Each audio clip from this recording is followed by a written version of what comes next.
यशोमती मैया के नंद लाला।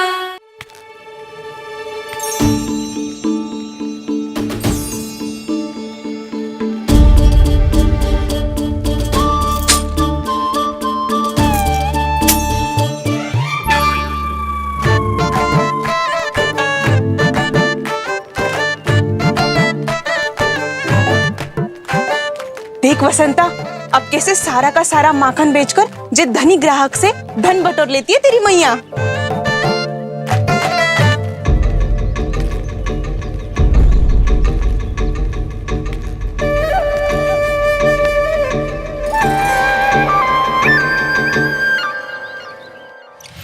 देखो देखो देखो कैसे छटपटा रहा है।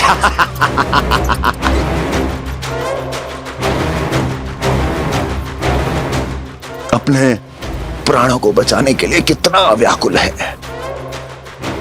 कैसे इस जाल से मुक्त होने के लिए तड़प रहा है।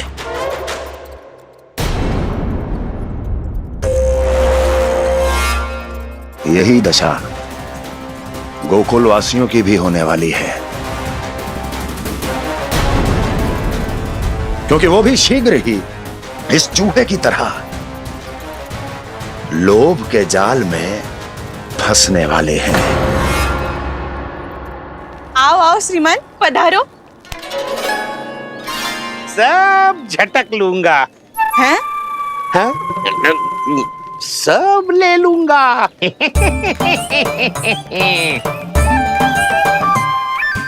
देखो श्रीमान, पूरे गोकुल में मुझसे अधिक स्वादिष्ट माखन किसी के पास ना होगो। अब अच्छे गुणवत्ता की वस्तु सस्ती थोड़ी ना होगी। किंतु व्यापारी परमानंद सस्ती वस्तुएं लेता भी नहीं है।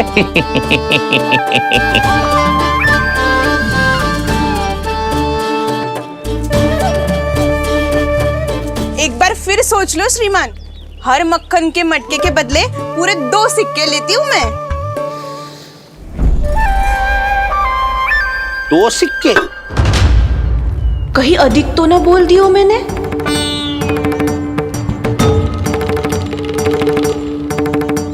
पर आप मेरे यहाँ पहली बार आए हो ना, तो हर 2 मटके पे 1 सिक्का कम कर दूंगी।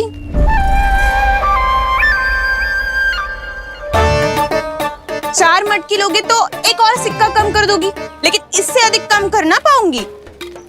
छूट देकर मूल्य आधा कर रही है आप। मैं तो 2 गुना मूल्य देने के लिए तैयार हूँ।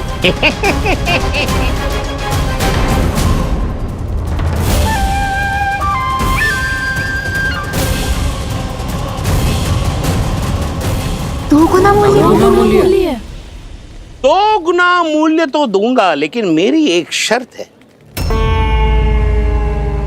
सारी की सारी मटकियां चाहिए मुझे।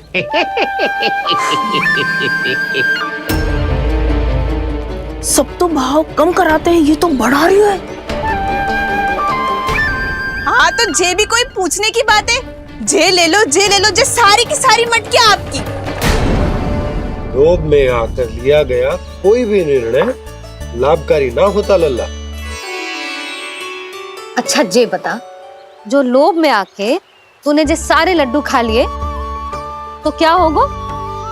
क्या होगो मैया? पेट दुखेगो लल्ला।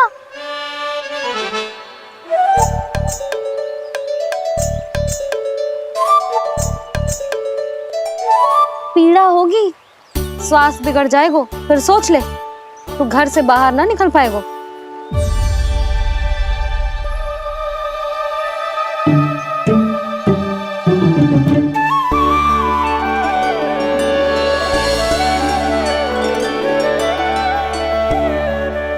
ये नारायण लोग तो सच्ची में बहुत भयंकर है, इससे तो बच के ही रहना पड़ेगा। पर बचा कैसे जाए?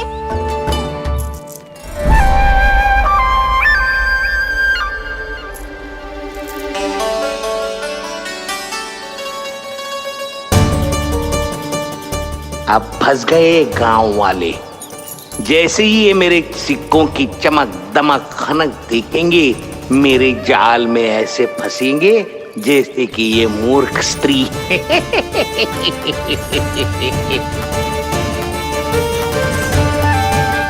ये लीजिए, सामान्य मूल्य से 2 गुना मूल्य। अच्छा मूल्य दूंगा तो ही तो अच्छी वस्तुएं मिलेगी ना मुझे।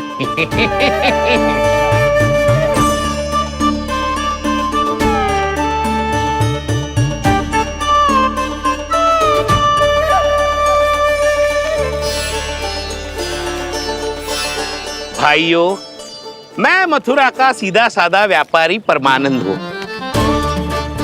मेरी मिठाइयाँ विदेशों के अनेक राज्यों में बेची जाती है, इसलिए मुझे सदैव सर्वोत्तम दूध के उत्पादों की आवश्यकता होती है। तो जैसे ही मुझे पता चला कि गोकुल में दूध के सर्वोत्तम उत्पाद मिलते हैं, मैं यहाँ चला आया। अब जिसे भी मेरी तरह धन अर्जित करना हो, उज्जवल भविष्य बनाना हो, वो मेरे साथ व्यापार कर सकता है। बस आपको मुझे एक वचन देना होगा।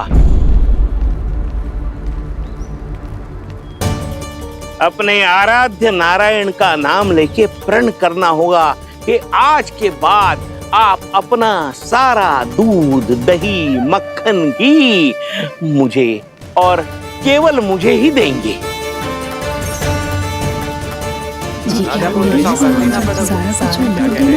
ताकि इनका प्रबंध करने के लिए मुझे कहीं और भटकना ना पड़े।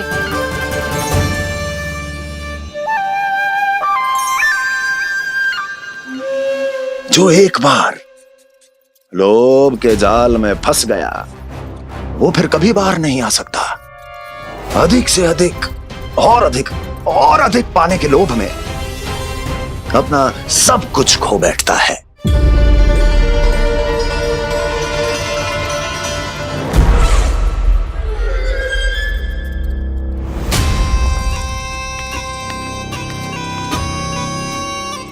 और फिर धीरे धीरे उसकी संघर्ष क्षमता समाप्त हो जाती है, और फिर जो बचता है वो यमदूत की प्रतीक्षा करने वाला केवल एक जीवित शव, और कुछ नहीं।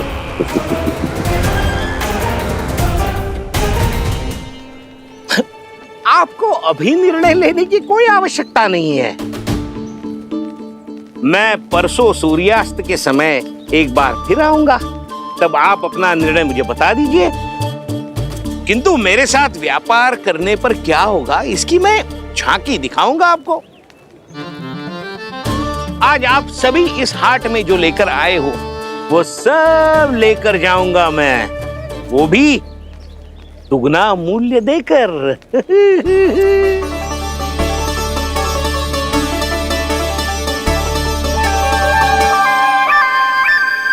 मैं तैयार हूँ व्यापारी जी।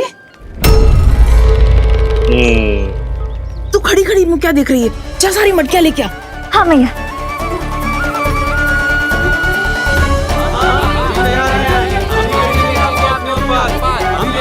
जाइए जाइए जाइए।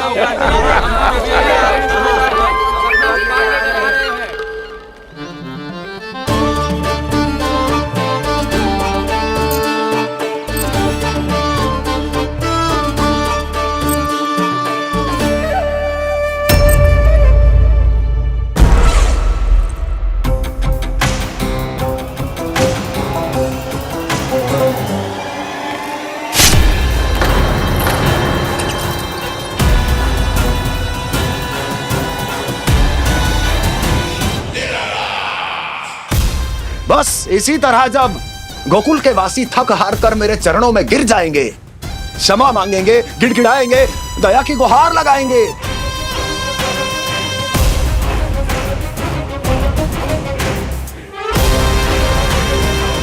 तब मैं उस नंद को गोकुल में छुपे उस चूहे के साथ यहां आने पर विवश कर दूंगा।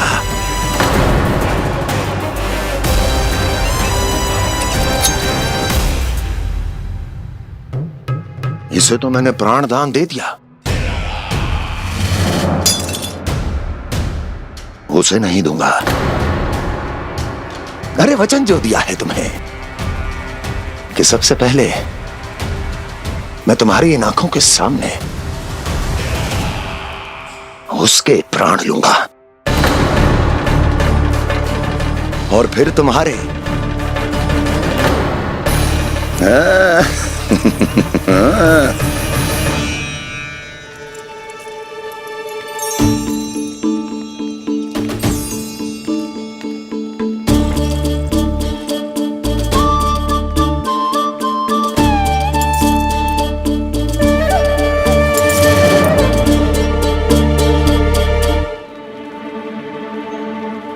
आपके सिक्के?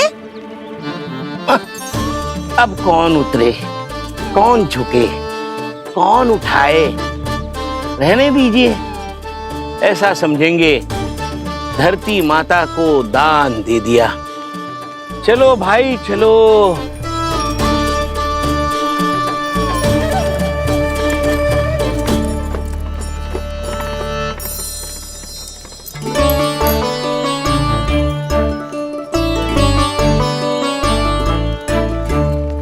आज तो बहुत अधिक धन मिल गया। कोई और माने ना माने, मैं तो परसों ही जाकर व्यापारी जी को हाँ बोल दूंगी।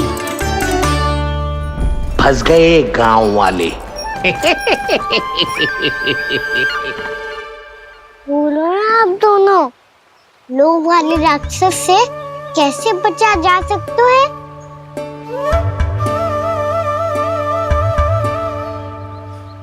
संतुष्टि से। ये संतुष्टि कौन है? संतुष्टि एक साधारण सी कला होती जिसमें प्रवीण होने के लिए एक बात सीखना आवश्यक है कि हमारे पास जितना है उतने में प्रसन्न रहना चाहिए। पर अधिक मिल जाए तो अपने परिवार या अपने सखाओं के साथ या किसी ऐसे व्यक्ति के साथ जिसे उसकी आवश्यकता हो बांट लेना चाहिए, ताकि सबके पास पर्याप्त हो और किसी को भी कछु कमी ना हो। किसी को वस्त्र के बिना रहना ना पड़े, भोजन के बिना सोना ना पड़े। और वैसे भी कान्हा, हम जितना अपनी वस्तुओं को बांटते हैं ना, उससे कई गुना अधिक नारायण हमें दे देते हैं। पर मैया, बस अब शेष प्रश्न घर जाके पूजा पूरी करने दे मुझे।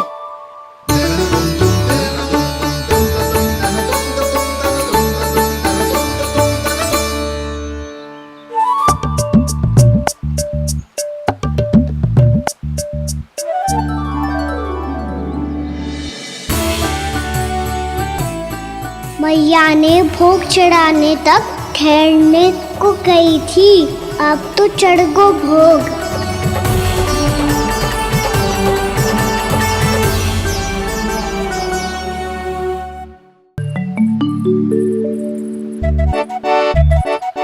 बाहर आ जाओ सबके सब, लड्डू लाया हूँ तुम्हारे लिए। हम तो तुझे भाव करके भयभीत करने वाले थे। तुझे कैसे पता चला और कब?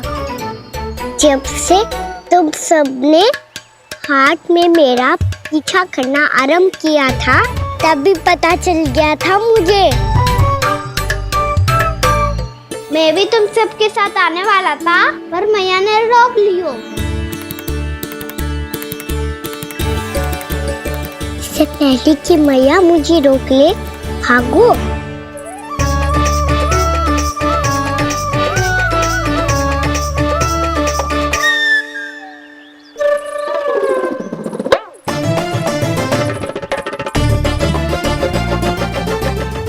भागो और लड्डू भी ले गो।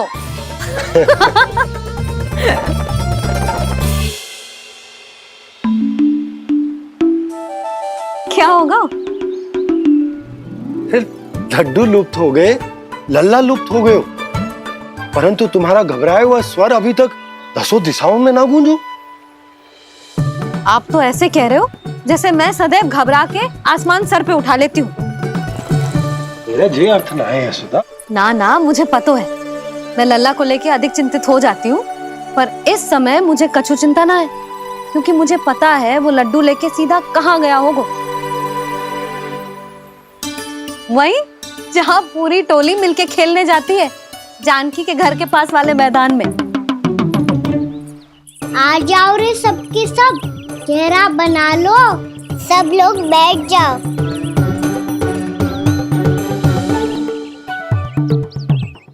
वहीं पेड़ के नीचे बैठ के सबको लड्डू बांटे गोजे। लो मधुमंगल, ये सुबल,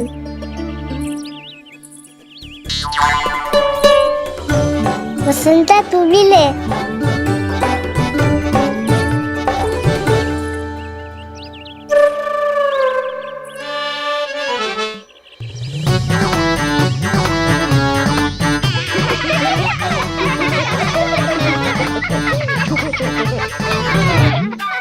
सुनी ना मैया ने क्या की? तो बहुत भयंकर ऋतु है, बहुत भयानक।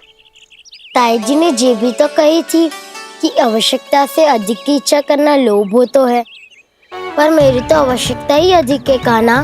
इतने भारी बर्तन तन में एक लड्डू कहाँ जाओगो, कुछ पता भी ना चलोगो। फिर तुझे दो ना 4 लड्डू देने पड़ेंगे।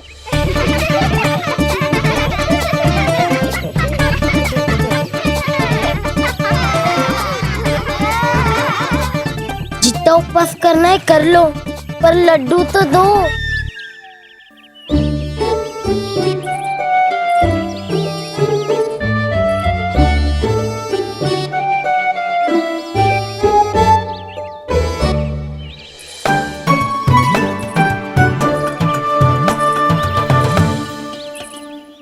और जैसे ही जे बालक लड्डू खाने को होंगे, उनके मुंह तक पहुंचने से पहले ही कान्हा उन्हें रोक देगा। रुको,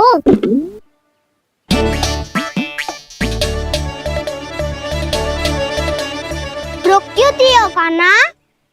दाऊद को तो आने दो बसंता। उनके बिना कैसे खा सकते हम अकेले अकेले?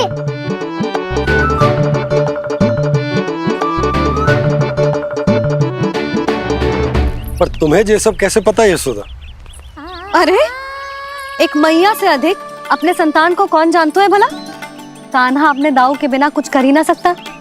अब चाहे खेल खेलना हो या अपनी मैया के हाथ के लड्डुओं का आनंद उठाना। जहाँ कान्हा होगो, हाँ उसके बलदाऊ को तो होनो ही है। विलंब की आशंका से घबराओ मत, मैं आ गया हूँ।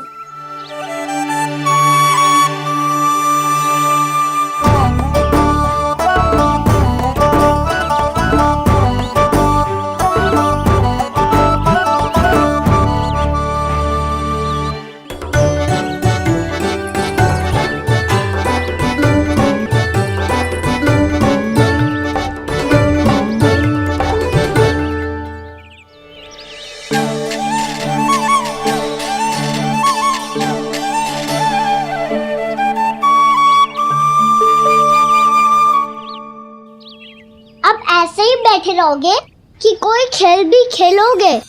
गिल्ली डंडा, छुपन छुपाई, ना ना पकड़ा पकड़ी, कछु नया खेल भी सुझाओ ना। मैं बताता हूँ, एकदम नया खेल है। स्वयं भगवान विश्वकर्मा जी ने इसका आविष्कार किया है और स्वप्न में आके बताया है मुझे। और इसमें ना लो आरंभ हो गया बड़बोला।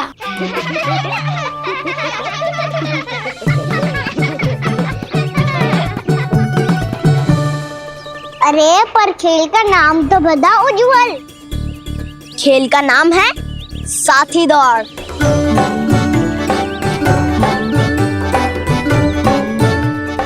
साथी दौड़? पर खेलते कैसे है इसे? बस एक साथी दूसरे साथी का पैर अपने से बांधता है और दौड़ लगाता है। तो चलो अपना अपना साथी चुनते हैं। लड्डुओं का भोज करके सब खेल में ऐसे मगन हो जाएंगे कि कोई घर आने का नाम भी ना लेगो। पर एक बार जो भूख लगी आई तो फिर देखना कैसे मैया के। क्या हुआ यशोदा, रुक क्यों गई? देखो जी भीतर।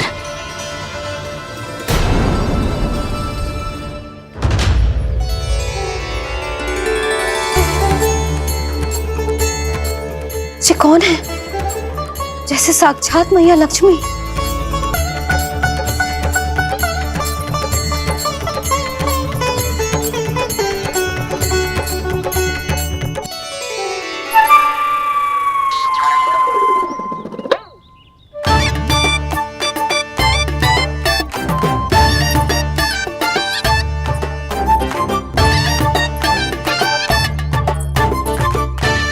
सुलक्षणा,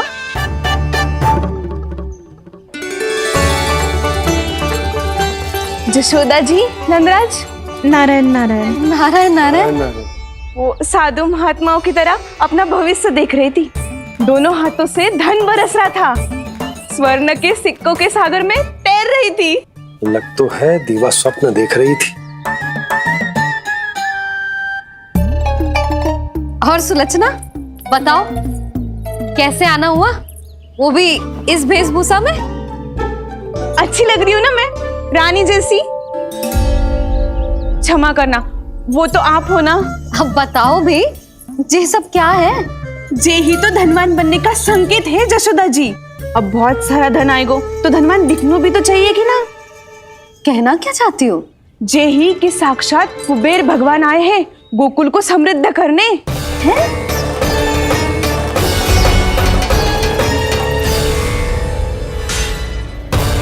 कुबेर महाराज? साक्षात कुबेर भगवान आए हैं गोकुल को समृद्ध करने। हैं? सब विस्तार से बताती हूँ, आप बैठो तो सही। कुबेर महाराज? चलो जोड़ी बनाते हैं।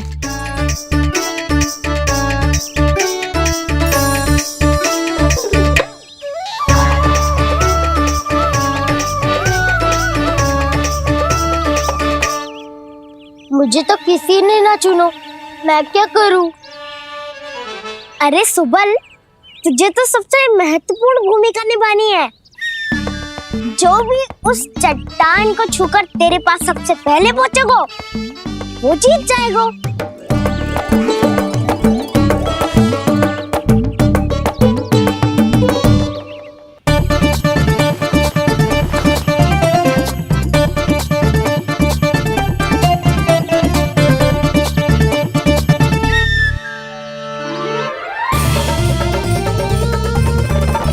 आरंभ करो।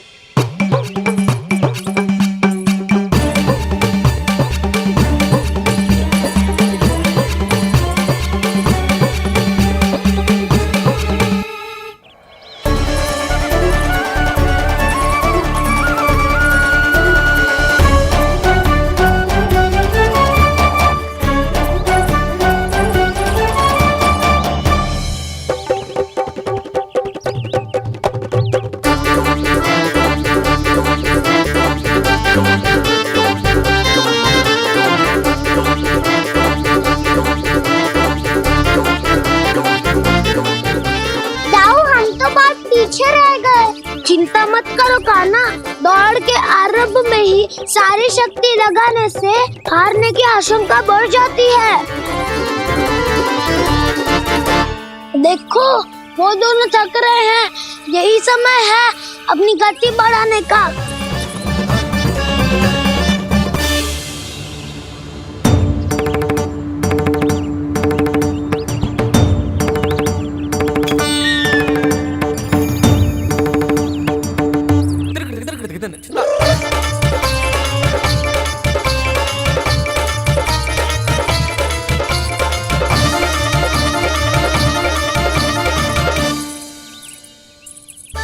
लो, हमारी जोड़ी सबसे पहले पहुंच गई। देखा मेरा बलदाव का बल।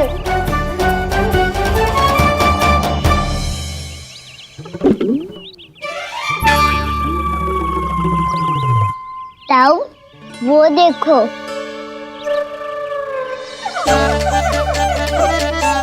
मैया,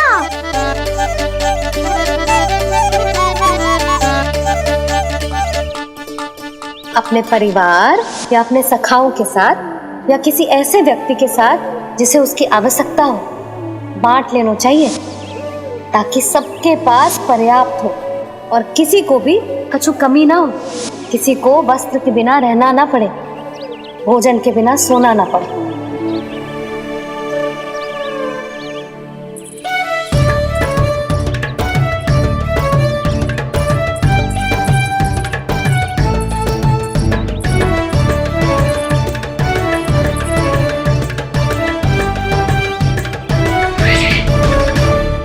लग तो है इससे भूख लगी है।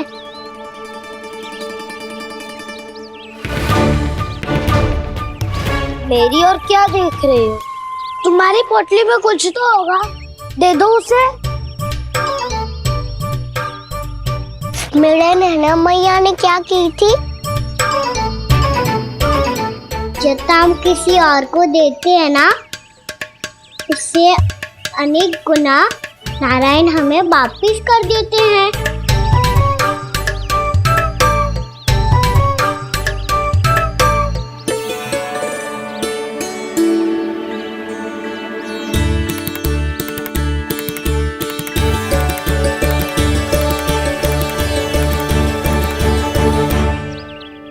ओहो, अंतिम रोटी थी पर वो तो मैं खा गो।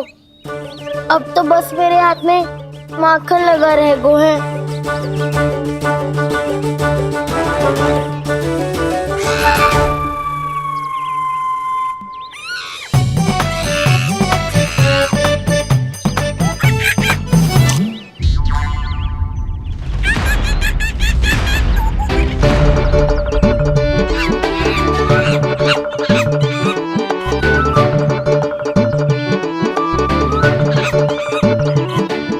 क्षमा करना सखा, तुम्हें देने के लिए मेरे पास कुछ नहीं है। अब आप ही बताओ, कोई 2 गुना मूल्य देगो तो हम शीघ्र ही धनवान बन जाएंगे कि ना? पर कोई 2 गुना मूल्य देगो ही क्यों? हो सकता है कि उनके पास अधिक धन हो, या उनकी तिजोरी में सामान आ रहा हो, या फिर उन्हें भलाई करने का रोग हो। हमें तो आम खाने से मतलब है ना नंदराज। गुटली किनके, हमें क्या लेना देना। मैंने तो निर्णय ले लिया है कि उसकी शर्त मान लोगी। बस नारायण को साक्षी मानकर जब प्रण ही तो लेना है कि सारा का सारा दूध, घी, माखन अब से केवल उन्हीं को देना है मैंने। बस इतनी मांग रखी है उसने? हाँ, आपको विश्वास ना हो रहा हो तो गोकुल में किसी से भी पूछ लियो। 2 गुना दाम दियो है परमानंद जी ने, इसीलिए तो सबके सब आनंद के सागर में गोते लगा रहे हैं।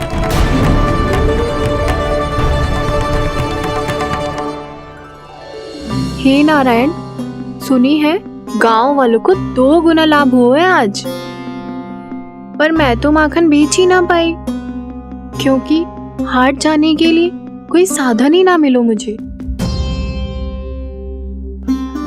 जी नया माखन अभी अभी बनायो है मैंने। प्रतिदिन जो माखन निकालती हूँ सबसे पहले आपको चढ़ाती हूँ, ये सोचकर कि कभी तो आपकी कृपा होगी। पर जाने आपका आशीर्वाद कब मिलेगा मुझे, पर जाने कब आपका आशीर्वाद मिलेगा मुझे। यदि इस बार भी मेरा माखन बेकार हो गयो ना, तो सच्ची कह रही हूँ, कल से भोग में आपको कुछ भी ना चढ़ाऊंगी मैं। कल से भोग में आपको कुछ भी ना चढ़ाऊंगी मैं। कान्हा, मुस्कुरा क्यों रहे हो? वानर महाराज की भूख कैसे मिटानी है पता है मुझे। कैसे? माखन से। और माखन कहाँ मिलेगा? सावित्री मौसी के घर से। तो क्या तुम फिर से माखन चुराने की सोच रहे हो? दाऊ, मेरी बात प्रश्न ही नहीं उठता। इसकी अनुमति नहीं दूंगा मैं। गोकुल वासियों को ऐसा वचन देने की अनुमति ना दे सकता मैं। बिना सोचे समझे कैसे वो किसी अपरिचित व्यापारी के शब्दों पर विश्वास कर सकते हैं?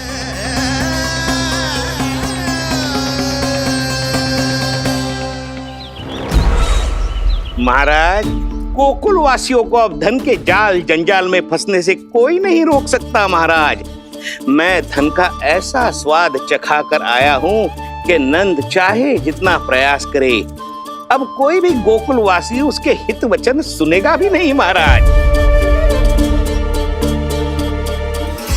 ये बहुत गंभीर बात है। हमें सभा बुलानी होगी यशोदा। जशोदा जी, आप भी कुछ कहो ना नंदराज से। जे अधिक ही सोच रहे, इतनी चिंता करने की कोई आवश्यकता ना है। आवश्यकता तो है। वैसे तो जब कोई लोभ के जाल में फंस जाता है तो उसका बाहर निकलना असंभव है, किंतु फिर भी अपनी दृष्टि चौकन्नी रखना और कान गोकुल में होने वाली हर हलचल पर, क्योंकि मैं नहीं चाहता कि उस छलिया विष्णु अवतार का कोई भी छल मेरे मार्ग का रोड़ा बन पाए। अवश्य महाराज।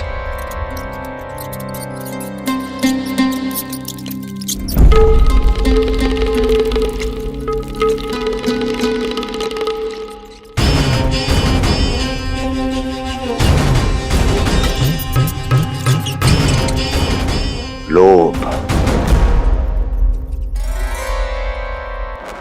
ध्यान रहे परमानंद, गोकुल वासियों पर लोभ का प्रभाव हर बीतते क्षण के साथ बढ़ता चला जाना चाहिए। महाराज, जैसे किसी कबूतर को बिल्ली दबोच लेती है, वैसे ही मेरा फैलाया हुआ लोभ गोकुल वासियों को अपने पंजों में दबोच लेगा। सब झटक लूंगा।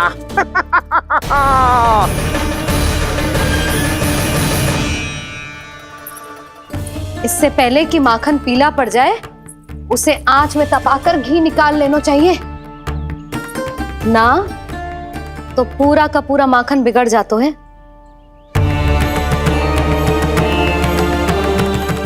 मैं अभी भोला से कहकर सारे ग्वाल ग्वालियरों की सभा बुलाता हूं। मुझे सबसे बहुत महत्वपूर्ण विषय पर बात करनी है।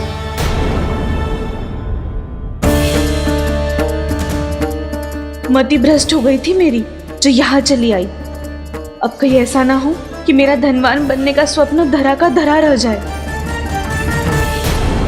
सुलक्षणा, चिंता मत ही करो। अरे हम सबसे पहले तो वे अन्न के बारे में सोचते हैं। वे गोकुल वासियों को लोभ के फेर में कछु अनुचित ना करने देंगे। कहा ना मैंने, तुम्हें कुछ भी अनुचित करने नहीं दूंगा। दाऊ तुम्हारा। हाँ तो अनुचित बात करने देना दाऊ। पर मैं तो भलाई करना चाहता हूँ। भलाई? किसी की अनुमति या सहमति के बिना उसके यहाँ चोरी चुप के माखन खा लेना भलाई नहीं, चोरी कहलाती है। सखाओ, तुम ही बताओ, किसी भूखे प्राणी के लिए भोजन की व्यवस्था करना क्या होता है? भलाई। पड़े पड़े माखन सड़ने के स्थान पर किसी का पेट भरे, वो क्या होता है? भलाई। किसी की मन की इच्छा पूरी करना क्या होता है? भलाई। ठहरो ठहरो, चोरी करके किसकी मन की इच्छा पूरी करोगे तुम?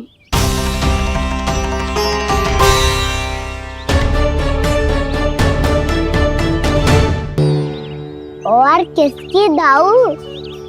स्वयं सावित्री मौसी की। वही तो चाहती है कि मैं उनके घर आऊं और ढेर सारा माखन खाऊं।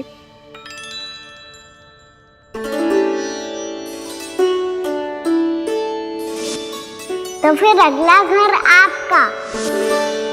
क्षण भर तो ऐसा लगो जैसे कान्हा ने मेरे मन की इच्छा सुन ली हो। वैसे कितना अच्छा हो तो यदि सुन ही ले तो। तुम्हारे कहने का अर्थ है कि सावित्री मौसी चाहती थी कि तुम उनके घर भी जाओ, जैसे जानकी के घर गए थे। ये बात तो उन्होंने मैया के सामने भी कही थी कि मैं उनके घर जाऊं।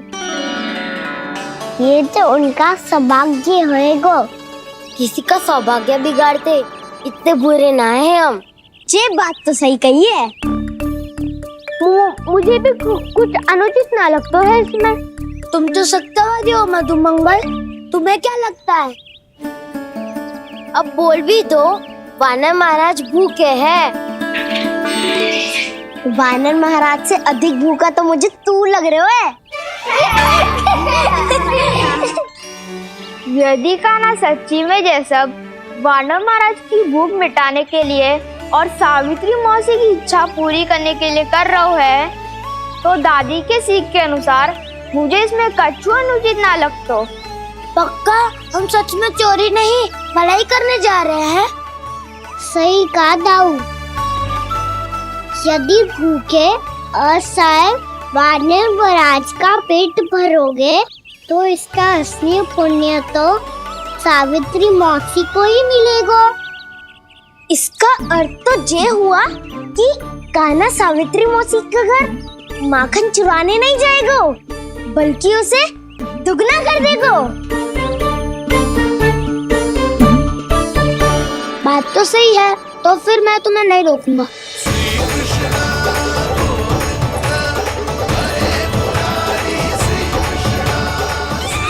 पर इस बार हम तुम्हें अकेले न जाने देंगे सखा। हाँ, हमें भी पुण्य अर्जित करना है और माखन भी।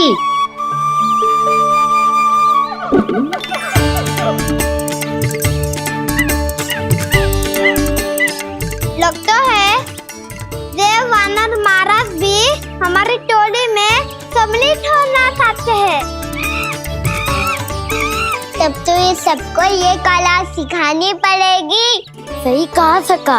अच्छे काम का प्रचार प्रसार तो होना ही चाहिए ना। तो ठीक है, सिखा दूंगा और हमारी टोली कहलाएगी चौर्य विद्या प्रसारण टोली। और कान्हा तू बन जाइयो इसका अध्यक्ष और दाऊ बनेंगे उपाध्यक्ष।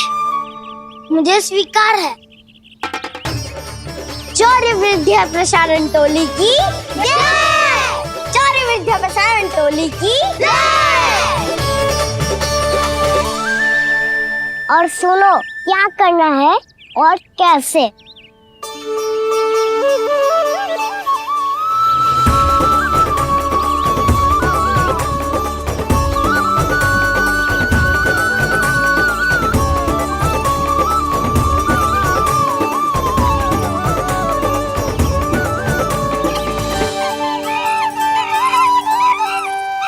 आया कन्हैया रे आया रे माखन का चोर। रोके रुके ना ये सरपट लगाता है दौड़। तुम सब वहाँ छुप जाओ, मैं भीतर देखता हूँ। ना ध्वनि कोई हो ना पता कुछ लगे, आए चुपके से ग्वालों की टोली। चाहे कितना बचाओ छिपाओ कहीं, सारा मक्खन ये कर जाए खाली। मुख से तो लगता है सरल ये बड़ा भीतर से चंचल ये छल से भरा है ये नटखट बड़ा चिच्चोर।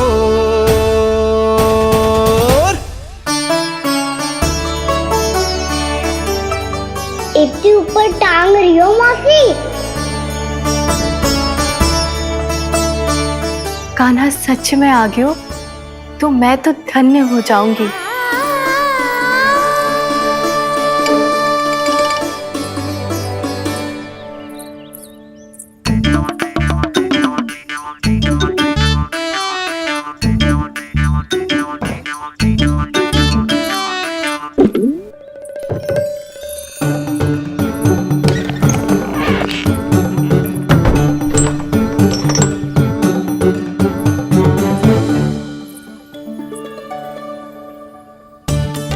मन तो करता है सारा दूध दही माखन उसे बुलाकर अपने हाथों से खिला दूं। मुझे बुलाना भी चाहती हो और अनजाने में मेरे लिए कठिनाई भी बढ़ा रही हो। पर मेरे यहाँ क्यों आएगा कान्हा? इससे अच्छा तो यही होगा कि कल माखन बेचने के लिए कहीं से सकट का प्रबंध कर लूं।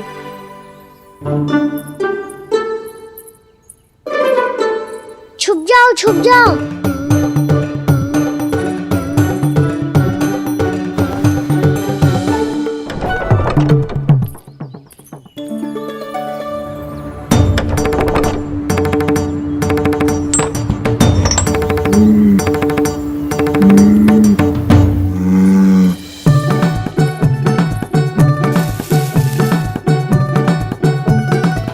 वैसे भी वो ठहरा राजकुमार, एक साधारण गोपी के यहाँ का माखन काहे खाएगो।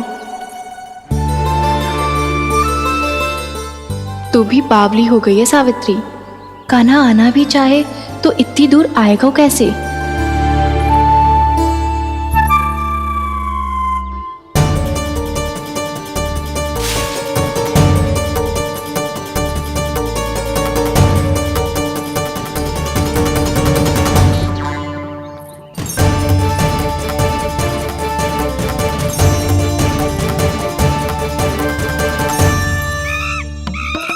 ओ मैया,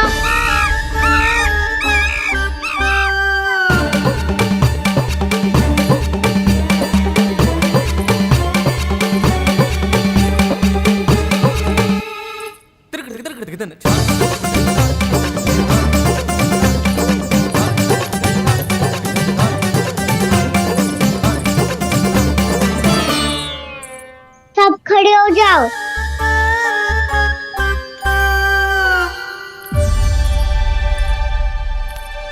सच्ची मैं भी कितनी बावली हो गई हूँ ना। जब नंद भवन की ओर जा ही रही हूँ तो कान्हा के लिए थोड़ा सा माखन ले जाती हूँ।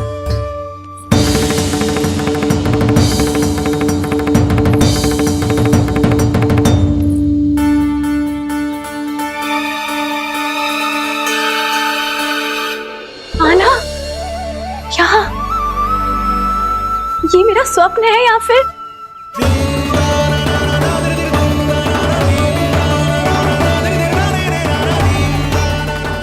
ये सारे बालक यहाँ क्या कर रहे हैं कान्हा के साथ? क्या जानकी सत्य कह रही थी? कान्हा यहाँ पर माखन चुराने आया है। मुझे स्वयं जाके इसे माखन खिलाना चाहिए। चलो, सावित्री मौसी के वापस लौटने से पहले मैं कार्य समाप्त करके वापस भी जाना है। कोई पकड़ी मत जाना।